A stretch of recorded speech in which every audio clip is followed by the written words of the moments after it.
All right, I know we just met, but I'd like to ask you guys for a favor. Can we all take one deep breath together? Thank you. I'd like to take you back in time. You're 6 years old, sitting in your childhood bedroom. The floor is covered with glitter, feathers everywhere. You're wearing a crown. Boys, you too. Suddenly a song comes on the radio. The voice is rich, striking, sultry. It might be the voice of Aretha Franklin, Janis Joplin, Madonna, or in my case, the Spice Girls. But suddenly you start to feel something. It's an undeniable power. It's the power of womanhood. Now, I know that girl power was a big buzzword back in the 90s. I think we all remember. But the truth is, strong women have been making waves since the dawn of time. From Gaia, the goddess of creation, to Cleopatra, whose personal charm was only matched by her political skills, to Joan of Arc, a living example of what it means to follow a higher calling. Women, mothers, daughters, sisters, they've been shaping the destiny of mankind for thousands of years. Unfortunately, somewhere along the way, things got a little muddled or muggled. Here in Scotland, for example, wise women were hunted as witches and burned by the thousands. An entire race of redheads almost went completely extinct. Why? Because their appearance was unusual. It was a mystery, and mysteries made people uncomfortable.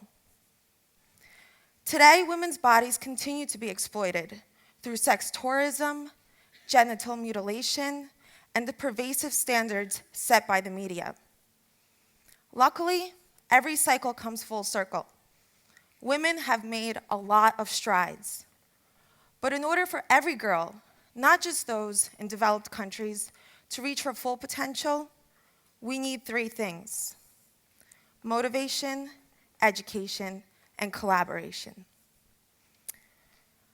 I was born in Poland in a city called Stalowa Wola. The name literally translates to steel will. And my first memories are of my grandparents. Two stubborn Capricorns who live by the virtues of thrift and hard work. They taught me many things. How to take something small, plant it, and watch it grow, whether it's a rose bush or a savings account. That leaving something good behind is a responsibility.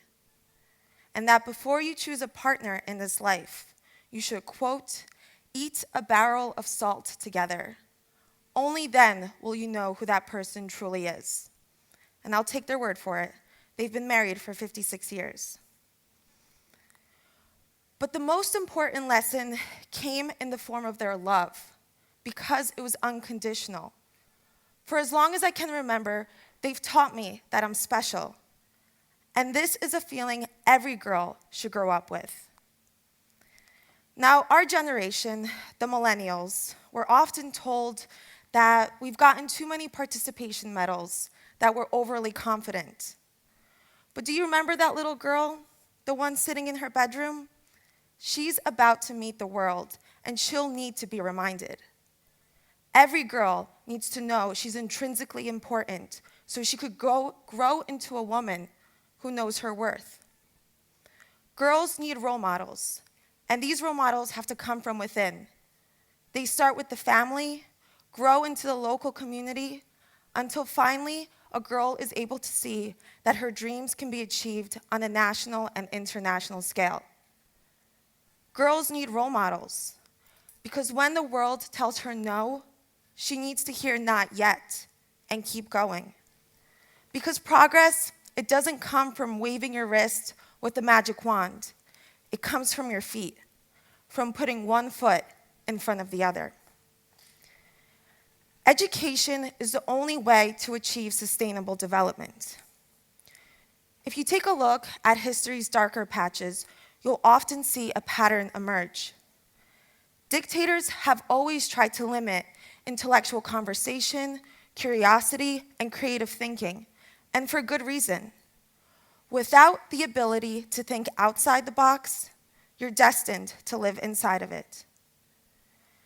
Now, by the time that most girls in developing countries reach adolescence, they'll be forced to drop out of school. Duty calls. Dinners need to be cooked. Diapers need to be changed. The floors won't sweep themselves, you know. This is a problem and a reality we have to cope with. But we've all heard of the saying, work smarter, not harder, right? If a girl is given a limited amount of time in school, we have to become more efficient at giving her the education she deserves. Reading, writing, math, they're all important, but so are hard skills. Learning how to budget, how to negotiate, how to manage a business. Becoming an entrepreneur can mean starting the next Fortune 500 company. But it could also mean taking 50 eggs to the market, selling them, and saving that money for a rainy day. And the developing world is a lot like Scotland. There are a lot of rainy days. Sexual education also needs to be made a priority early. The number one cause of death for girls between the ages of 15 and 17 in developing countries continues to be pregnancy. Ignorance is bliss sometimes. You don't always want to know how many calories were in that chocolate cake. But sometimes, the cost of not knowing is realized too late. And finally, collaboration. Last month, I was volunteering in Ghana at a school and a children's home.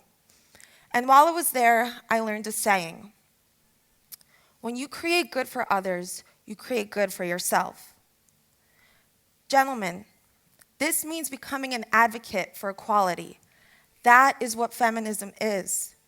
It's giving your daughter, your mother, your sister, your friend, a fair shake at turning her dreams into a reality. Ladies, this means leading by example and not being afraid to shake things up. Because it is only when we synchronize our efforts that the sum becomes greater than the whole. Now, I admit, when I returned from Ghana, I was feeling a wide range of emotions.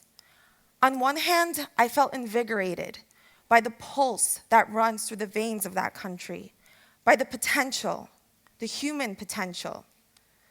A lot of the girls there actually taught me a thing or two about girl power. Fabulous Fafa, Jemima, who carries herself like a queen, and Esther, the spunkiest of them all. This was our sass-off. I think she won. But when I returned to Scotland, I wasn't sure what the next step should be. Suddenly, I was feeling small again. As I washed the dirt out of my clothes and the memory of bucket showers became more distant, so did the idea of having an impact on these girls' lives. Often the first steps leave us feeling clueless. We're just one person, one voice, one drop in this sea of humanity. How can we possibly make a difference? But then I remembered, progress doesn't always come in overtures, and the developing world has had its fair share of revolutions. What we could all do is remember one of University of Edinburgh's alumni, Charles Darwin, and evolve. Progress comes from putting one foot in front of the other. Find an organization that you trust and donate your time, your energy, your talent. Find a pen pal across the world. Help her practice her English. Stay informed. Don't immediately click on the next picture. Engage in the difficult conversations. Take a look at your own vocabulary. What words do you use when you talk about women? Bear witness. It all matters. I'm a big fan of the Dalai Lama. The man is an incarnation of a simple, transcendent principle, compassion. He often reflects on humanity as being one living, breathing organism. The energy that you create through your thoughts, your words, your actions, they affect us all. You are important. You have an impact. You are special. And together, we can make some waves. Thank you.